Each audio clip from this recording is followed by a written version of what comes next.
The charming British High Street, or Main Street if you're American, with its cobbled streets, picturesque pubs and cutesy bakeries. But there's an uncomfortable truth lurking behind the storefronts, because a lot of these stores are not owned by independent shopkeepers or even big multinationals.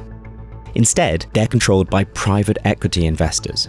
In fact, private equity has flown into the UK at an unprecedented rate since Brexit, hoovering up scores of high street names such as Burger King, New Look and Pizza Express.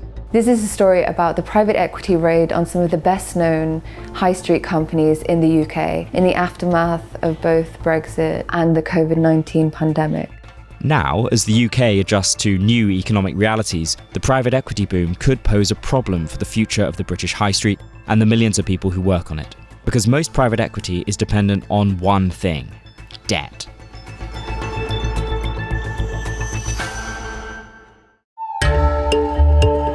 Let's start by unpacking how private equity works, and in particular, the main tool in the industry's arsenal, the leveraged buyout.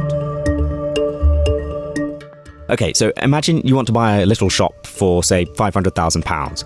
You use £100,000 of your own money to pay for the deposit, but you borrow the remaining £400,000, usually from a bank. You spend another £50,000 sprucing the place up, then sell it 3 years later for £800,000. That covers your costs and whatever you still owe the bank, and you pocket the difference as profit. Now, imagine that rather than you being responsible for repaying the money you borrowed, the shop itself was responsible. Not you, the shop.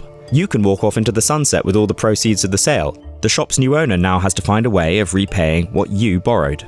That is sort of how leveraged buyouts work. You buy a company and fund much of the purchase price with debt or leverage, often in the form of bonds. So essentially, you could buy a really massive company and load it up with debt to pay for your acquisition of that company. And if the company goes bust, you don't lose as much as if you paid for the whole thing with cash.